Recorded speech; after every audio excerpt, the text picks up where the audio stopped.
If you're going to build something from nothing, you've got to know what really works. I took a $1,000 loan and built a $5 billion business, and now I make smart investments in new businesses on Shark Tank. This is Barbara Corcoran, and you're listening to Business Unusual, presented by On Deck Business Loans. This week on Business Unusual, I'm going to be answering all of the great questions you guys keep sending me in on business, life, how to move forward, how to jump over obstacles. Come on, I'm good at it and I want to share my advice. But first, how to use being a girl to your advantage. Ladies, listen up. I'm talking about being a girl in business today. When I started out, the real estate sales business in New York City was a business that was entirely owned and managed by the men, but it was worked by the women. When I would walk into a room filled with a sea of men in gray and navy blue suits, I realized that I had an advantage as a woman. I had a short skirt, great legs, and high heels, and I decided right then and there I would always wear a red suit, and it became my trademark. When I walked into any room, all the men noticed me, and that's about as far as I went using my girl card. I can tell you the great advantage I had building my female business in a world that was run by men is I never thought about myself as a girl.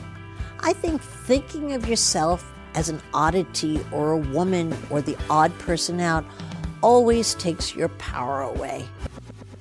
I would walk into a room and what did I really see? I saw my competitors. I saw myself as a fierce competitor, not as a woman competing, but a fierce competitor, just like the guys. And I always kept my eye on that ball. What do I have to do to win this? That's all I ever thought. What do I have to do to win this? I soon learned as I built a large business that I had an advantage being a woman. I wasn't focused on it, but it became clear. I was hiring women to work for a woman. And I understood what they were going through. I was a mom with kids running a business. They were moms with kids trying to go back to business, trying to struggle to make a living. And so I could walk in their shoes and talk their language. Everyone who worked for me for the first 10 years I was in business was female. And that was okay with me. I had a female support staff, female managers, female salespeople, and they all loved me because I was just like them. What an advantage! And now I'll tell you the little bonus I got when it comes to competition. None of the men ever took me seriously. They saw me come and go. They didn't think I was going to be a real competitor until I became their number one rival in their business, and then they stood up and took notice. And guess what? It was a little too late. I was already the number one broker. Ha ha! When I started out, real estate sales in New York City was owned and run by all men, but it was worked by women. Ownership was an all-boys club, and I was the only woman in any room. Instead of letting that intimidate me and seeing my gender as a disadvantage, I never thought about that. I decided that being the lone woman could work to my advantage. As a young woman, I was memorable from the moment I stepped into any room because I stepped into a sea of men, and I looked different, and I got noticed. You know, the men all wore black and gray suits, but I dressed in a bright red suit instead, which soon became my trademark. I yanked up my skirt a little bit to show off my great legs, and I wore high heels to make sure everyone knew I was there. There's lots of advantages in being the only woman. At first, men dismissed me and didn't take me seriously. And let me tell you, that's a powerful thing. When anyone underestimates you in any situation, it gave me the ability to manipulate and charge forward without even being watched. I learned that as a woman, I could compliment a guy and he always believed it. Try that on a woman, she'll see right through that stuff. I learned that I could pour on my charm, flirt a little, and get into a room that I wasn't invited to. Hey, that's not so bad. I used my female charm. As a female boss, I found I was less territorial by far than my male counterparts. And so I was able to get my team to hold hands, become a tight-knit team, and not worry about who was getting the credit. There were so many advantages to being a woman that I used to say my prayers at night and say, "Thank you, God, for making me a girl." So if you're a woman, Get it out of your head that it's a disadvantage in any way and start focusing on the great advantage you have in any point of difference. And if you're a girl, make that your advantage. So at the end of the day, being a woman in business was just another competitive advantage that helped me succeed in business. You're listening to Business Unusual with Barbara Corcoran, presented by On Deck Business Loans.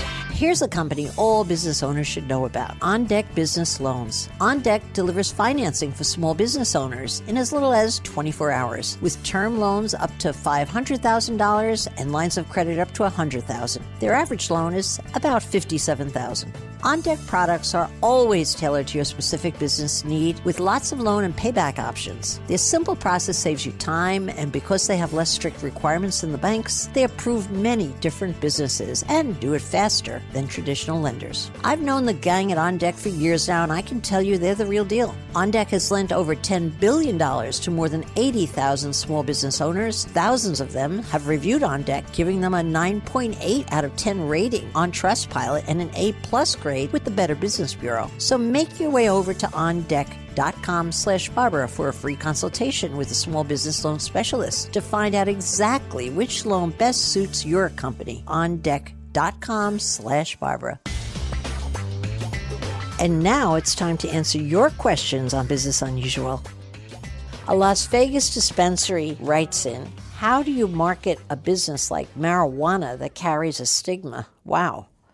First off, let me say, don't be afraid of it. What's beautiful about a stigmatized business is people are talking about it already. And so you just have to figure a way to plug into that.